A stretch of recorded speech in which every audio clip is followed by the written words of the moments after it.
Hello दोस्तों, कैसे हो आप सब। Welcome to my YouTube channel. दोस्तों, आज 14 सितंबर है और जो ग्रुप डी का फर्स्ट शिफ्ट का एग्ज़ाम हुआ है उसका भी हम लोग क्वेश्चन करने वाले हैं। तो चलिए वीडियो को शुरू करते हैं। देखिए, पहला क्वेश्चन जो है वो पूछा गया था कि आईपीएल 2022 में बेंगलुरु का जो कप्तान बनाया गया था, बेंगलुरु के जो कप्तान बनाया गया था वो कौन थे। तो देखिए, अभी जो विराट कोहली को हटा दिया गया था और फाफ डू प्लेसिस को 2022 के लिए बेंगलुरु टीम का कप्तान बनाया गया था। ठीक है। अगला क्वेश्चन है कि सरदार सरोवर बांध किस नदी पर स्थित है। तो सरदार सरोवर बांध नर्मदा नदी पर स्थित है। ठीक है, जो गुजरात में स्थित है। अगला है कि एलआईसी के अध्यक्ष कौन है। देखिए, एलआईसी के जो अभी जो अध्यक्ष बनाया गया है वो कौन है। तो एमआर कुमार को बनाया गया है एलआईसी का अध्यक्ष, एमआर कुमार को। अगला क्वेश्चन है कि साजो त्यौहार किस राज्य में का प्रमुख त्यौहार है। तो साजो जो है ना, ये हिमाचल प्रदेश का एक प्रमुख त्यौहार है। नेक्स्ट क्वेश्चन पूछा गया था कि जैन धर्म में महावीर स्वामी कितने नंबर के तीर्थकार हुए। देखिए, जैन धर्म में कुल 24 तीर्थकार हुए थे। ठीक है, उनमें से जो महावीर स्वामी थे वो 24वें नंबर के हैं। ठीक है, 24वें नंबर के। जो जैन धर्म के स्थापक थे वो ऋषभ देव थे। जैन धर्म के जो संस्थापक थे, जो पहले नंबर के थे, वो कौन थे, ऋषभ देव। और जो महावीर स्वामी हैं वो 24वें नंबर के हैं। ठीक है। अगला क्वेश्चन है कि जल को रोगाणु मुक्त यानी कि जल को सफाई करने के लिए कीड़ों मकोड़ों से प्लस उसमें जो भी गंदगी रहता वो गंदगी को भी सफाई करने के लिए इसमें किस रसायन का प्रयोग किया जाता है, ये पूछा गया था। तो देखिए, या तो क्लोरीन गैस का या फिर ब्लीचिंग पाउडर का यूज़ किया जाता है। ऐसे इसके अलावा भी बहुत सारा जो होता है वो यूज़ किया जाता है, जैसे कि O3 का भी यूज़ किया जाता है। ठीक है, O3 का भी यूज जो बड़े अमाउंट में जब जल होता है या फिर कुआं का जल हो गया या फिर जहाँ पे बहुत ज़्यादा अमाउंट में जल पानी रहता है उसको साफ़ करने के लिए O2 O3 का यूज़ किया जाता है, यानी कि ओजोन का।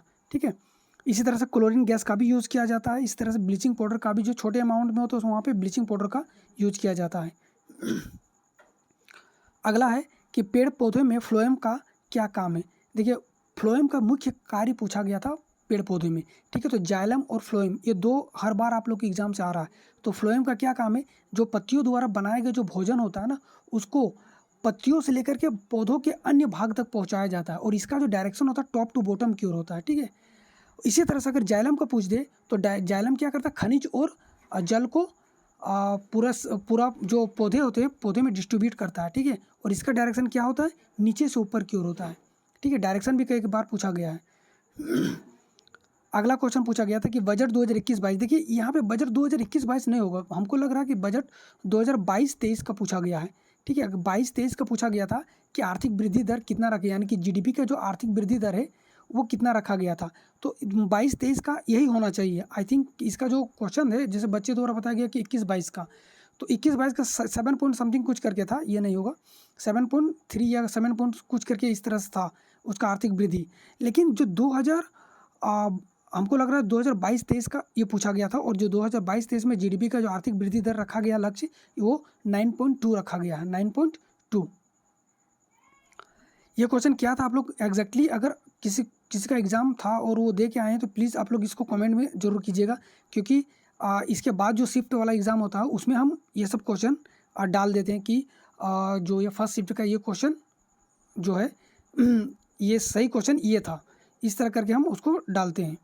ठीक है, अगला क्वेश्चन है कि न्यूलैंड के आवर्त सारणी का अंतिम तत्व कौन सा था। देखिए, कई बार इसी बार 2022 में ही कई बार ये क्वेश्चन का रिपीट कर चुका है।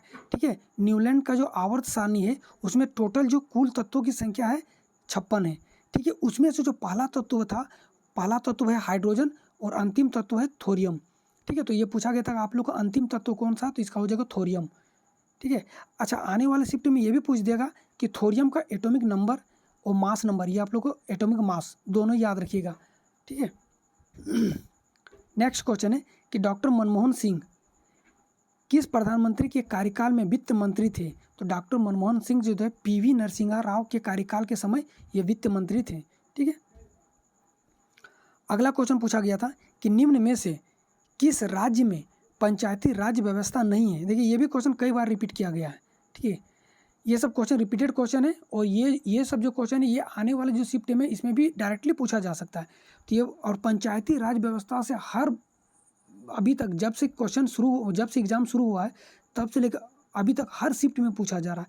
तो निम्न में से किस राज्य में पंचायती राज व्यवस्था नहीं है, पूछा गया था। ठीक है, तो इसमें नागालैंड, मेघालय और मिजोरम, इस तीनों राज्यों में अभी पंचायती राज व्यवस्था नहीं है। ठीक है, इसके अलावा जो भी आप लोग के ऑप्शन में रहा होगा ये होगा। ठीक है, तो नागालैंड में पंचायती राज व्यवस्था नहीं है, मेघालय में भी नहीं और मिजोरम में भी नहीं है। अच्छा, क्वेश्चन इस तरह से भी पूछा जा सकता है कि भारत का पहला ऐसा राज्य कौन सा है जहाँ पे पंचायती राज व्यवस्था सबसे पहले लाया गया था? तो राजस्थान है पहला राज्य। राजस्थान के नागौर जिले में सबसे पहले पंचायती व्यवस्था को लाया गया था। ठीक है, पंचायती राज व्यवस्था को लाया गया था। अच्छा, कमेंट में बताना कि जिस समय नागौर जिले में राजस्थान के नागौर जिलों में जब पंचायती राज व्यवस्था लाया गया था उस समय देश के प्रधानमंत्री कौन थे? ये आप लोग कमेंट में जरूर कीजिएगा, क्योंकि ये क्वेश्चन भी इंपॉर्टेंट है, पूछा जा सकता है। देश के प्रधानमंत्री कौन थे? ठीक है, जल्दी खाना बनाने के लिए किस गैस का यूज़ किया जाता है? ये क्वेश्चन पूरी तरह से नहीं मिल पाया था। ठीक है, ये क्वेश्चन क्या था, आप लोग इसको भी कमेंट कीजिएगा अगर ये क्वेश्चन मिला तो। देखिए, जल्दी खाना बनाने के लिए जैसे एलपीजी गैस होता है जो जल्दी खाना बनाने के लिए यूज़ किया जाता है इस गैस को। एक क्वेश्चन है कि स्थायी चुंबक के बल रेखा, देखिए ये क्वेश्चन भी बार बार क्वेश्चन, ये वाला भी जो क्वेश्चन है ना, जो चुंबक से ये बार बार आ रहा है। ठीक है, तो इसको भी आप लोग देख लीजिएगा। स्थायी चुंबक के बल रेखाएं कैसी होती है? ये मायने नहीं रखता है कि कैसी होती है, आप लोग का जो पूछा जा रहा है ना, अगर आप लोग ये सिर्फ कर लीजिएगा ये वाला तो आप लोग को 1 नंबर का क्वेश्चन पक्का है। क्या है? चुंबक की बल रेखाएं के गुण, बस इसको आप लोग कर लीजिए, आप लोग का आंसर वो एक क्वेश्चन इसी से दे रहा है। ठीक है, तो इस चुंबक की बल रेखाओं के गुण, ठीक है, क्या होता है कि देखिए इसको है, चुंबक की बल रेखाएं सदैव चुंबक के उत्तर ध्रुव से निकलती है और वक्र निकलती है तथा वक्र बनाती हुई दक्षिणी ध्रुव में प्रवेश करती है और चुंबक के अंदर से होते हुए पुनः उत्तर ध्रुव में वापस निकल जाती है। ये क्वेश्चन जो है ना इसी साल ग्रुप डी में ये को पूछा गया है। ठीक है, ये पहला हो गया इसका गुण। नेक्स्ट अगला गुण देखिए क्या होता है कि दो बल रेखाएं कभी भी एक दूसरे को परस्पर नहीं काटती। ये कल का क्वेश्चन का किसी शिफ्ट में या सेकंड शिफ्ट में शायद पूछा गया था ये क्वेश्चन। दो बल रेखाएं ये पूछा गया था कि निम्न में से चुंबक की बल रेखाएं का कौन सा गुण नहीं है, ये पूछा गया था। तो दो बल रेखाएं एक दूसरे को कभी भी नहीं काटती है, ये गुण नहीं है। ठीक है, बाकी जो पूछा गया तो गुण था। ये कल का यानी कि 13 तारीख का सेकंड शिफ्ट का क्वेश्चन ये वाला पूछा गया था।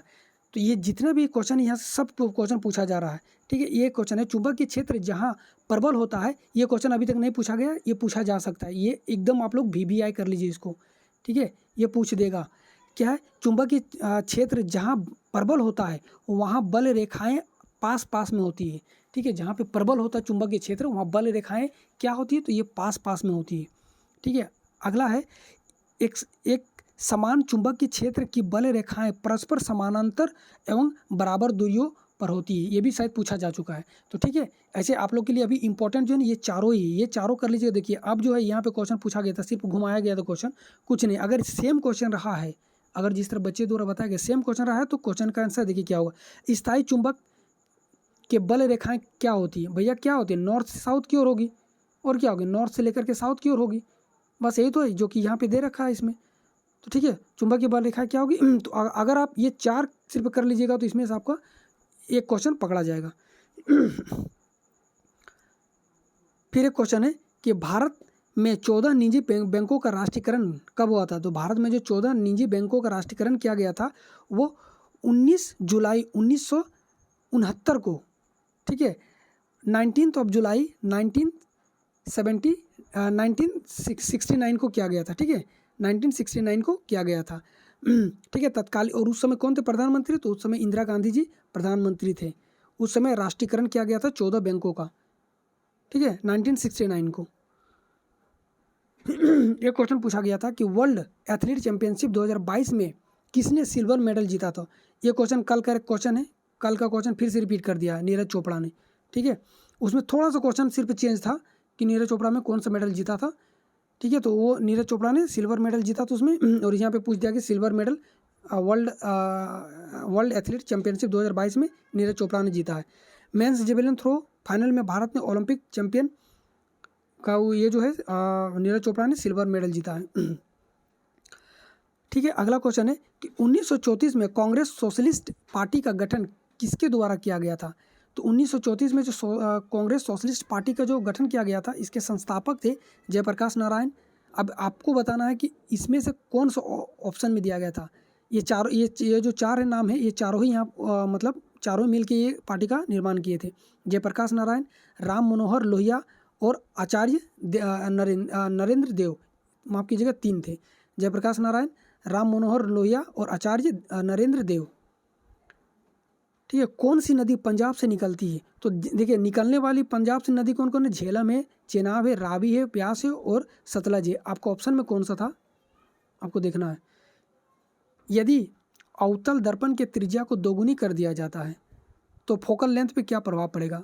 अरे भाई, अगर अवतल लेंस है, अवतल लेंस का जो त्रिज्या है, त्रिज्या का ही बोला जाता है सेंटर ऑफ कर्वेचर।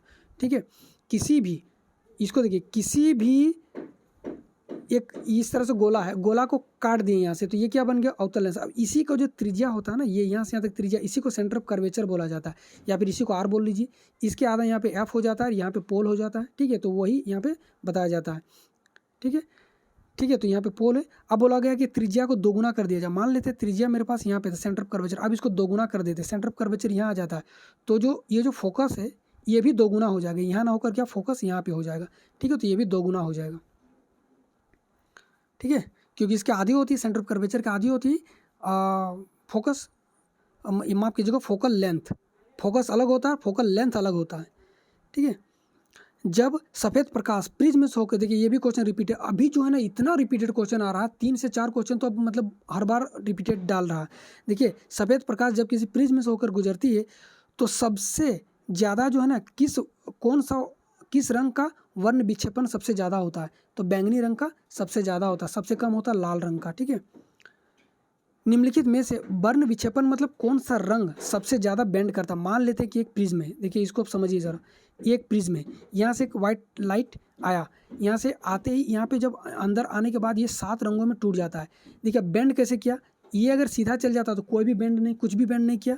अब यहाँ से सबसे पहले तो विबग्योर होता है, वॉयलेट यहाँ होता है, विबग्योर आर होता है रेड ऊपर में, नीचे से जाता है। ठीक है, तो यहाँ से अब थोड़ा सा बेंड किया, थोड़ा सा बेंड कौन करेगा? आर। और अगर पूरा बेंड करके यहाँ पे आ जाएगा तो यहाँ पे सबसे ज़्यादा, यहाँ पे नीचे में कौन होता है? तो वॉयलेट होता है। तो सबसे ज़्यादा बेंड कौन करता है? तो वॉयलेट करता है। ठीक है, अगर यहाँ से सीधा गुजर जाता तो कुछ बेंड ही नहीं करता।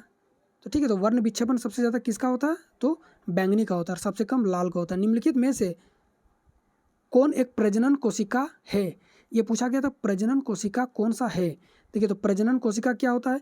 युग्मक होता है, अंडाणु होता है, शुक्राणु होता है, ये सब प्रजनन कोशिकाएं होती है। आपका ऑप्शन में अब क्या था, ये आप लोग को ऑप्शन से ही पता चलेगा। ठीक है, निम्न में से कौन सा एक मौलिक अधिकार नहीं है? देखिए, संपत्ति के अधिकार को अब हटा दिया गया है, मौलिक अधिकार के से हटा दिया गया है और इसको कानूनी अधिकार बना दिया गया है। ठीक है गाइस, तो ये आज का इतना क्वेश्चन मिला था। और वीडियो कैसा लगा आप लोग ज़रूर बताइएगा। आप वीडियो देखने के लिए थैंक यू। तब तक के लिए जय हिंद, जय भारत।